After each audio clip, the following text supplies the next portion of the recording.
24 August 1995 Dhaka Dinajpur হাইওয়ের ব্রাক অফিসের সামনে পড়ে থাকতে দেখা যায় একটা 14 বছরের মেয়ের রক্তাক্ত লাশ। তার ঠিক 2 দিন পরই মেয়েটার মৃত্যু নিয়ে দৈনিক উত্তর বাংলার সাংবাদিক মতিউর রহমান সংবাদ লিখতে শুরু করেন। কিন্তু লেখা প্রকাশের আগেই পুলিশের হায়ার অফিসিয়াল থেকে তার কাছে হুমকি আসে যেন এই মেয়েকে নিয়ে একটা কথাও প্রকাশ করা না হয়। কিন্তু কোনো কিছুর পরোয়া না করে সে লিখতে শুরু করলে পুরো পত্রিকা অফিসেরই বিদ্যুতের লাইন বন্ধ করে দেওয়া হয়। কিন্তু তাতেও তাকে আটকানো যায় না। মতিউর পাশের বাসা থেকে বিদ্যুতের লাইন ধার করে এনে সংবাদ প্রকাশ করেই ফেলে। সংবাদে লেখা ছিল এমন কিছু তথ্য যা জানার পর দেশের পুরো জায়গার মানুষ একসাথে প্রতিবাদে রাস্তায় নেমে আসে। শুরু হয় তীব্র আন্দোলন। সমগ্র দিনাজপুর জ্বলে ওঠে।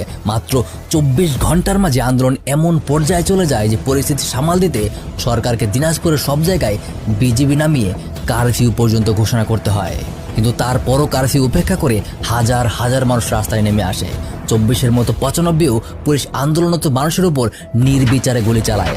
অফিসিয়াল রেকর্ড অনুযায়ী সেদিনই 7 জন মানুষ মারা যায় আর গুরুতর আহত হয় প্রায় 3 শতাধিক মানুষ। এতে মানুষের ক্ষোভ এমন পর্যায়ে চলে যায় এবার তারা একের পর এক দিনাজপুরের পুলিশ স্টেশন পুড়িয়ে দিতে শুরু করে। একদিনের মাঝেই পুরো শহর পুলিশ শূন্য হয়ে পড়ে। শহরবাসী বলতে শুরু করে যে পুলিশকে আর কেউ বাসা ভাড়া পর্যন্ত দেবে না।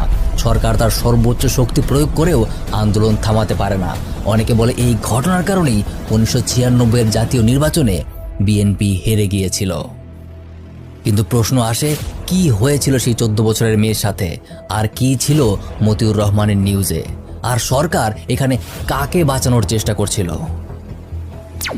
আজ 24 আগস্ট ইয়াসমিন ট্র্যাজেডি দিবসের 28 বছর। আজ 24 আগস্ট ইয়াসমিন ট্র্যাজেডি দিবস। ইয়াসমিন ট্র্যাজেডি দিবস কাল। ট্র্যাজেডির 29 বছর পরও দিনাজপুরে ইয়াসমিন ট্র্যাজেডি দিবস। ইয়াসমিন ট্র্যাজেডি দিবস আজ 25 বছর আগে। আজ 24 আগস্ট ইয়াসমিন ট্র্যাজেডি দিবস। দিনাজপুরের ইয়াসমিন হত্যা ট্র্যাজেডির 27 বছর আজ। দিনাজপুরের কিশোরী ইয়াসমিনকে হত্যার 26 বছর আগ। দিনাজপুরের কিশোরী ইয়াসমিন ট্র্যাজেডির 23 বছর আগ। Welcome to the show Beyond the Headlines with Maruf.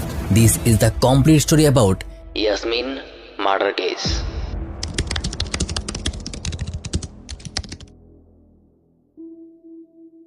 আচ্ছা, ভিডিও শুরু করার আগে একটা কথা, this video might sound political, but so before you জাজ my political view, let me make myself clear.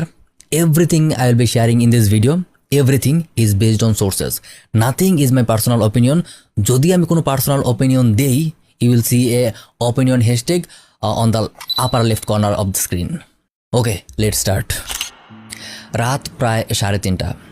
দিনাজপুরের 10 মাইল মোড়ে পঞ্চগড় গ্রামে একটা বাস